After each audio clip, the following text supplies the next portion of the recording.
Your coding methods belong to the past. It's time we moved forward with someone who understands today's systems. Austin's words cut through the meeting room like a blade.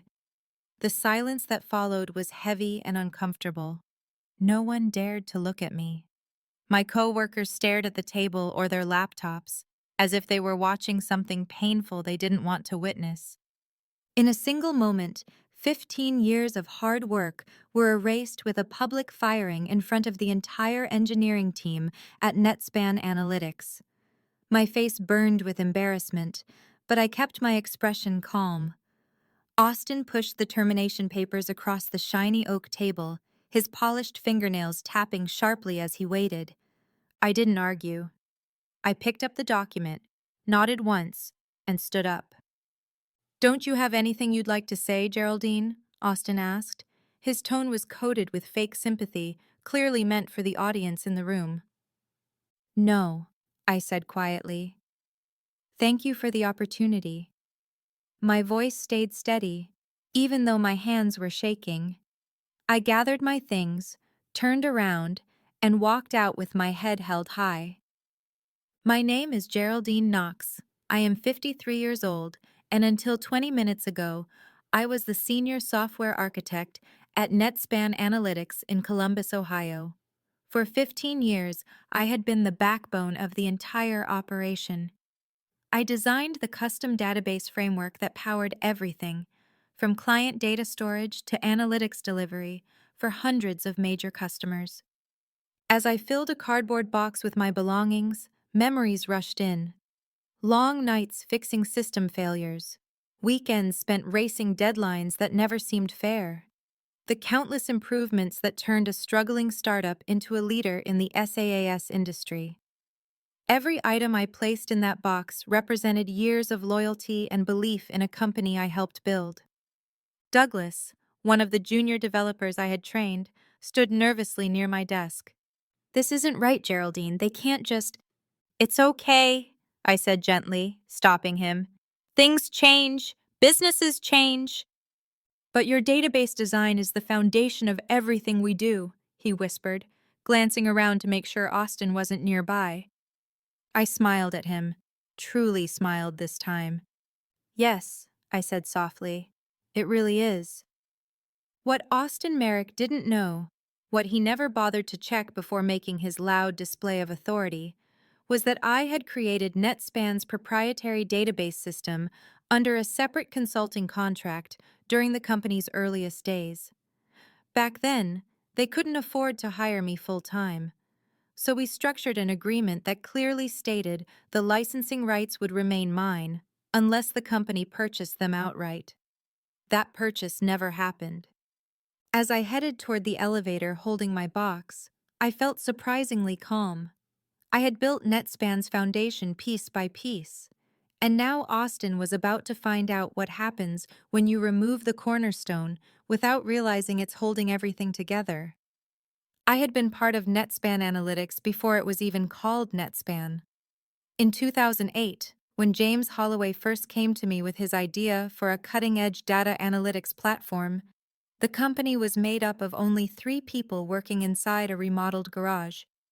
James had the vision, but he needed someone who could design a database system strong enough to handle massive volumes of information while delivering lightning-fast results. "We can't afford to hire you full-time yet," James admitted during our first meeting. "But I've followed your work at Trevant Corp. You're exactly who we need." We created a consulting agreement that allowed me to build the database system while keeping full control of my intellectual property. Paragraph 17, subsection C, clearly stated that I retained all licensing rights to the core framework unless NetSpan purchased them directly. James agreed immediately, promising that once Series A funding arrived, we would revisit the arrangement. But as NetSpan expanded, that promise quietly disappeared. Series A funding came and went, then Series B, then a successful IPO. James eventually stepped into a chairman role, leaving daily leadership to new CEOs who had no idea about my original contract. That agreement was buried in the company records, forgotten by everyone except me. I never pushed the matter because I loved what I did. Over the years, I upgraded and refined the database system, shaping it into a smooth, powerful engine that handled everything from raw data intake to final visual reports. My work became so deeply woven into NetSpan's systems that most people had no idea how much of the company relied on my code. Then Austin Merrick arrived 6 months ago, and everything shifted. At just 34, he became the youngest director of engineering in company history.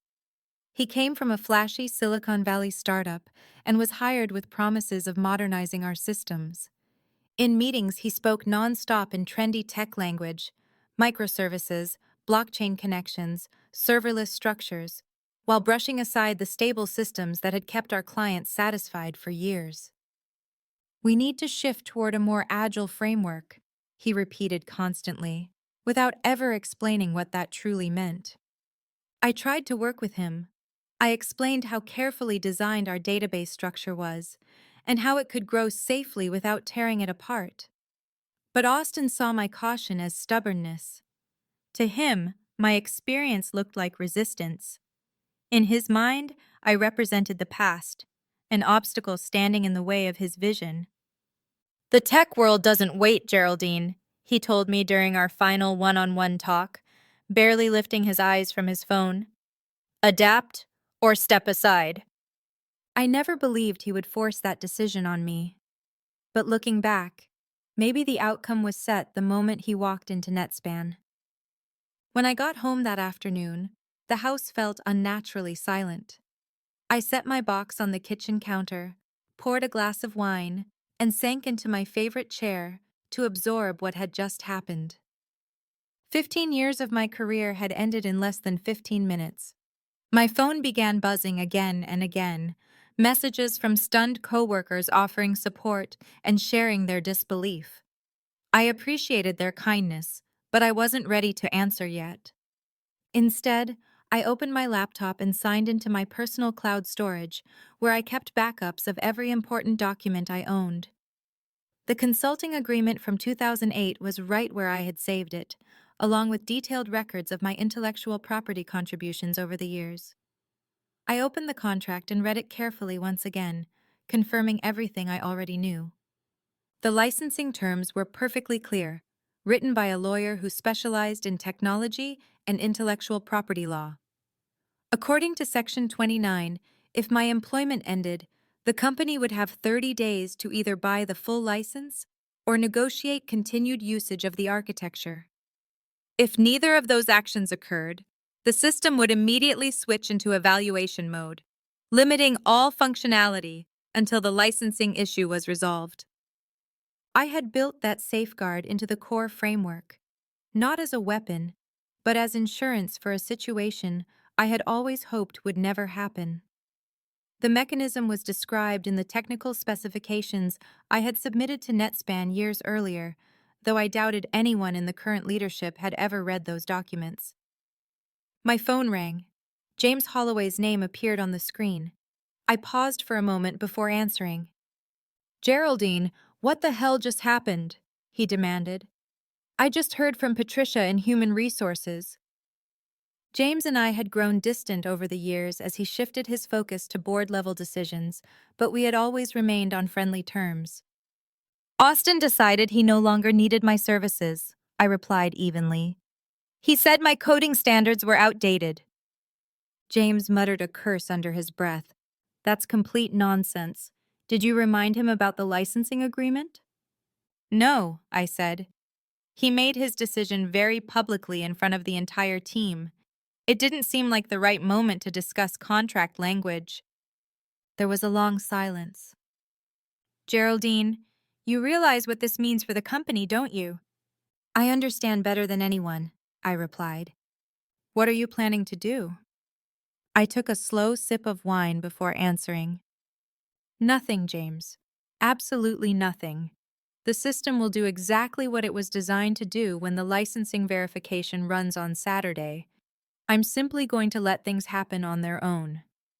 "Austin has no idea, does he?" James asked. "No," I said. "He never asked. He never reviewed the architecture documentation.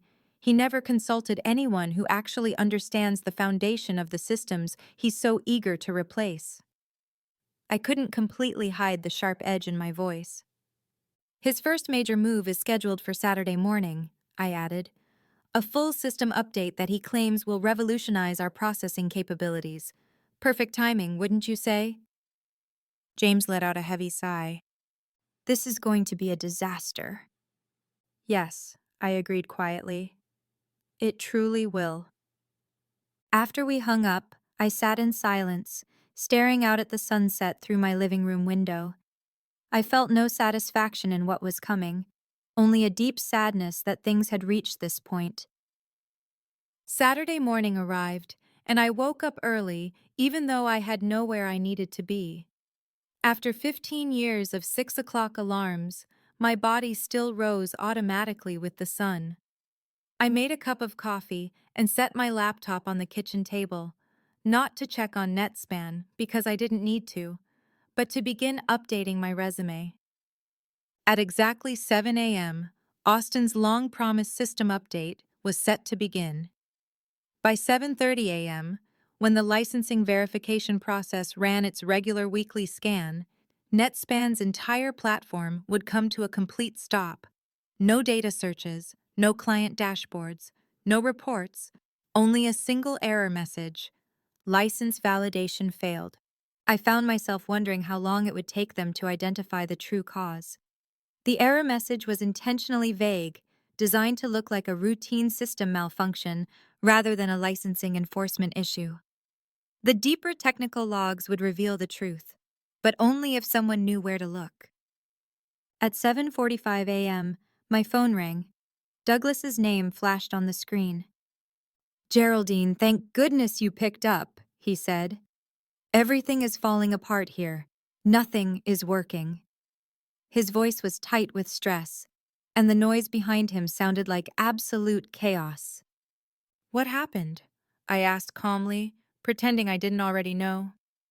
"Austin pushed his big update this morning, and now the entire system is down. Every client is getting error messages. The support phones are completely jammed. Austin is blaming the database architecture. He's saying your code must have failed." Of course he was. "I see," I replied. "He's got everyone digging through your documentation, but nobody understands it like you do," Douglas said urgently. "Is there any chance—" "I'm sorry, Douglas," I interrupted gently. "I'm no longer employed by NetSpan. I can't help." My voice was kind, but firm. "But you built this system. You're the only one who—" "Douglas," I said again, cutting in softly, "this isn't your problem to fix. Trust me on that." After the call ended, I released a long breath. A part of me felt bad for the junior developers like Douglas, who were now caught in the collapse, but they would get through it. This situation wasn't about them. By 9 a.m., the calls started coming in faster and with growing panic. I let most of them go straight to voicemail until I saw James's number appear on my screen again. "The board has called an emergency meeting," James said as soon as I answered, skipping any greeting. "Austin is trying to frame this as a total failure of your database design instead of a licensing problem." "Does he even realize it is a licensing issue?" I asked. "No," James replied. "No one has figured that part out yet. They're still treating it like a technical breakdown." I nodded to myself. "They'll uncover the truth eventually. The error is recorded clearly for anyone who knows where to look." "Geraldine, what do you actually want from all this?" he asked carefully. "What's your goal here?" I took a moment before answering. "Recognition," I said. "Respect. Fair compensation for years of work that was taken for granted. And yes, a proper apology for how I was fired." "Put your demands together," James said. "I'll make sure they go straight to the board." By noon, my inbox was overflowing with frantic emails from nearly every senior executive at NetSpan, including one from Austin himself. His message stood out from the rest. "Whatever you did to sabotage our systems, you will be held legally responsible. This kind of malicious behavior is exactly why we needed to move beyond your outdated methods." I didn't reply. Instead, I placed a call to Patricia Winters, the technology attorney who had helped me write the original agreement years ago. In less than an hour, she had reviewed everything and confirmed exactly what I already believed: I was fully protected. "They don't have a case," Patricia told me confidently. "Your licensing rights are clearly stated, and the termination clause leaves no room for interpretation. If anything, they're the ones at legal risk for continuing to use your intellectual property without authorization after firing you." By 2 p.m., the CTO finally called. His voice carried a mix of realization and defeat. "It's a licensing problem, isn't it?" "Yes, Thomas," I replied calmly. "It always has been." The emergency board meeting dragged on well past midnight. I knew because James sent me updates throughout the night. His messages grew tenser as the hours passed. Austin still denying responsibility. Legal team confirming contract is valid. CFO calculating losses, 7 figures per day. Austin pushing for legal action against you. Legal team shutting that down immediately. The final text came at 12:43 a.m. "Board wants your terms by tomorrow. Be ready." Sunday morning, Patricia and I drafted a detailed proposal together. We were careful with every word. This wasn't about revenge. It was about fair compensation and basic professional respect. The terms were simple and direct. 1. Back payment of $750,000 for unlicensed use of my database architecture since my termination. 2. A 2-year consulting agreement at $200,000 per year to ensure a smooth transition and proper knowledge transfer. 3. Formal recognition that full ownership of the intellectual property belonged to me. 4. A public apology from the board for the way I was dismissed. "This is completely reasonable," Patricia said after reviewing everything.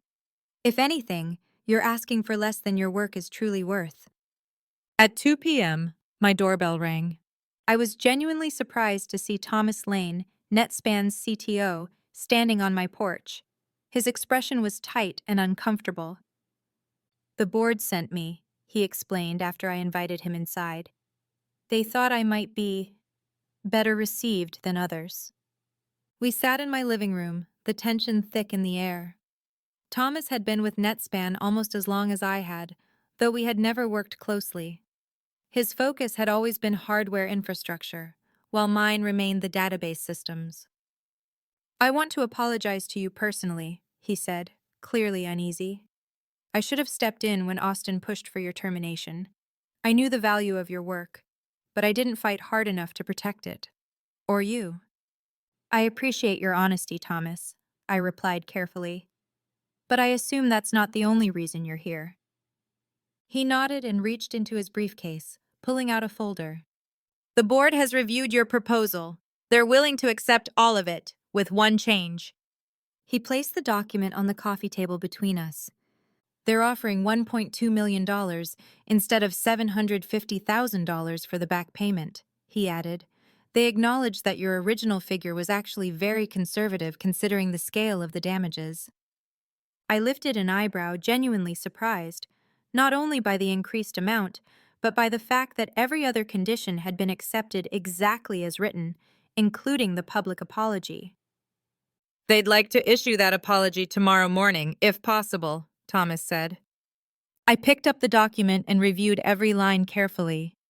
"Why the urgency?" I asked. Thomas shifted uncomfortably.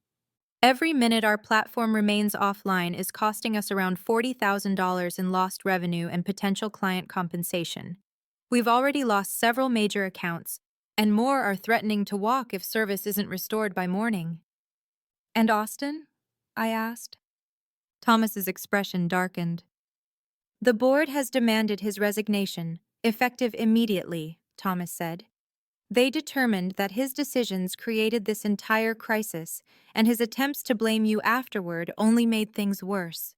James pushed especially hard to hold him accountable."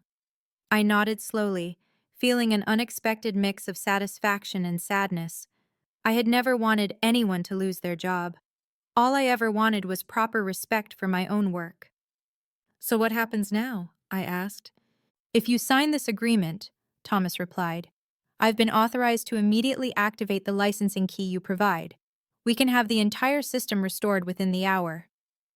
I studied his face, the deep shadows beneath his eyes, the tight strain in his posture. The technical team had clearly been running on empty since Saturday morning. You haven't slept, have you? I asked. He gave a tired smile. None of us have. We tried every possible workaround, but your architecture is remarkably secure. For the first time since my termination, I felt real pride rise in my chest. It was built that way on purpose. Monday morning, I walked back into NetSpan headquarters, not as a disgraced former employee, but as a respected consultant. The change in the atmosphere was immediate. The same people who had avoided my eyes during my public exit now nodded with quiet respect as I passed.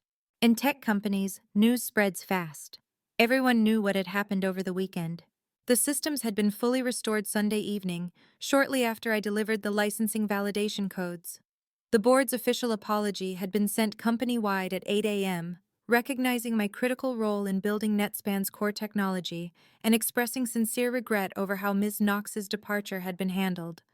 The wording was carefully crafted, offering accountability without admitting legal wrongdoing, but it gave me the recognition I had earned.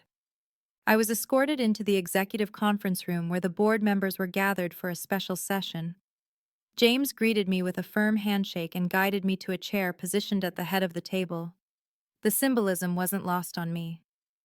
Ladies and gentlemen, James began, I believe most of you know Geraldine Knox, the architect behind our core database framework, and now our most essential consultant.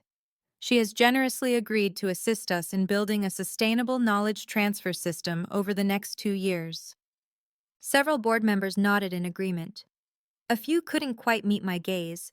I recognized them as the ones who had enthusiastically backed Austin's modernization push without understanding what they were tearing apart. Before we move into next steps, James continued, I want to personally express, on behalf of the entire board, our deepest apology for what occurred. We failed in our duty of oversight and allowed a vital team member to be treated unfairly. Then he turned to me. Geraldine, the floor is yours. I hadn't planned a speech, but the words came easily. I devoted 15 years to building a system designed to grow with NetSpan, I said. A system meant to evolve with changing needs while maintaining absolute reliability. I never opposed innovation. What I opposed were reckless changes that put stability at risk, stability our clients depend on. The room was silent as I continued. My purpose today isn't to revisit old mistakes, it's to define the future. This architecture needs proper documentation that others can truly understand. It needs a succession plan. And yes, it needs modernization, but through thoughtful evolution, not forced revolution. For the next hour, I laid out my vision for NetSpan's technical future. I explained how the existing framework could be strengthened instead of replaced, how younger engineers could be trained to support and expand it, and how new technologies could be integrated without abandoning what already worked. As the meeting wrapped up, the CEO, the one who had wisely kept his distance during Austin's campaign against me, approached with a humbled expression. We've learned a hard lesson about respecting institutional knowledge, he admitted. Sometimes the person who's been here the longest isn't blocking progress. They're the key to it. I nodded, appreciating his honesty. Experience and innovation don't cancel each other out. The strongest systems require both. Later that afternoon, I ran into Douglas in the break room. His face lit up the moment he saw me. You're back, he said excitedly. I mean, I heard you were consulting, but... I'm back in my own way, I replied with a smile. I'll be here to help guide the transition. He lowered his voice. Everyone's talking about what happened, Douglas said as we stood near the break room counter. Austin honestly had no idea about the licensing agreement. He never even asked about it, never bothered to understand the foundation before trying to rip it out and replace it. He shook his head in disbelief. Wow. I can't imagine being that arrogant. It happens more often than you'd expect, I replied calmly. The tech world sometimes values what's new more than what actually works. New doesn't always mean better. Sometimes it's just new. As I walked back toward my temporary office, I thought about everything that had unfolded. I hadn't been driven by revenge. What I truly wanted was recognition. And sometimes the quietest lines of code carry the strongest protections. 6 months into my consulting agreement, NetSpan was thriving once again. Client confidence had returned, and the technical team was stronger than it had ever been, now guided by a real appreciation for documentation, collaboration, and shared knowledge. Austin's replacement, Vanessa Wright, turned out to be exactly what the company needed. She was steady, practical, and valued both innovation and stability, a welcome contrast to the reckless approach that had nearly undone everything. I created a full training program for the younger developers, making sure my expertise wouldn't remain locked away with just one person. Douglas showed exceptional talent when it came to understanding the database architecture. It quickly became clear that he was developing into the natural successor who could one day maintain the system after my consulting period ended. The board kept a respectful distance. They allowed me the freedom to work without interference while making it very clear that my experience was valued. James checked in from time to time, and over those conversations, our old friendship slowly began to rebuild as we worked together on long-term strategy. Then, on a Wednesday afternoon, I received an unexpected visitor. Patricia from Human Resources, the same woman who had processed my termination papers 6 months earlier, stood at my office door, holding a manila envelope. "I brought you something," she said, placing it gently on my desk. "It just came through from legal." Inside was a formal document officially recognizing my intellectual property rights to the database architecture, now fully licensed to NetSpan under the exact terms we had negotiated. Every board member had signed it. A personal note from the CEO was attached. "With our deepest appreciation for your contributions and our sincere apologies for failing to recognize them sooner." It was more than a legal form. It was confirmation of 15 years of dedication, of long nights, of weekends given up, of everything I had poured into building something meant to last. I traced my fingers over the raised company seal, thinking back to a time when NetSpan had only been 3 people working inside a garage, held together by ambition and belief. "Thank you, Patricia," I said quietly. She nodded, clearly understanding the significance of the moment. "You know," she said gently, "after everything that happened, a lot of people expected you to come back differently. Angry, bitter, maybe even vengeful." I smiled softly. "I never wanted revenge," I said. "I only wanted respect." After Patricia left, I carefully placed the document into my portfolio. The real victory hadn't been in bringing NetSpan to its breaking point. The victory was helping it emerge stronger than before. 1 year after my very public dismissal, I found myself standing behind a podium at the Ohio Technology Leadership Summit, delivering a keynote speech titled "Building Sustainable Systems: The Human Element in Software Architecture." The irony wasn't lost on me. I had been invited specifically because of how the NetSpan situation had ended. My story had become a case study in tech leadership circles, a cautionary lesson about what happens when companies fail to value experience and replace it too quickly with younger, supposedly more innovative talent. Several major industry publications had covered the story, though NetSpan had wisely chosen to remain silent beyond their official public apology. As I finished my speech, the room filled with strong applause from an audience of engineers, executives, and industry leaders. During the Q&A session, a young woman raised her hand. "Your database architecture saved NetSpan from collapse," she said. "But now you're teaching others how to maintain it and eventually replace it." Aren't you weakening your own position by sharing your knowledge so openly? It was a thoughtful question, one that touched the core misunderstanding many people had about my actions. Knowledge isn't power when it's locked away, I answered. It becomes power when it's recognized and valued. I never wanted to be irreplaceable. I wanted the systems I created to be understood. I paused before continuing. The real failure at NetSpan wasn't just one director's arrogance. It was a workplace culture that allowed critical knowledge to become mysterious instead of documented, shared, and respected.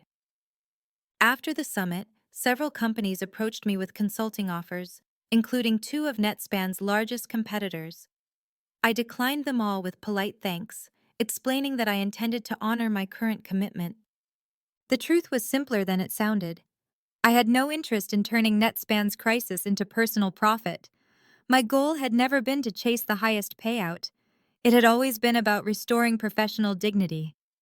That evening, I received a single email from Vanessa Wright.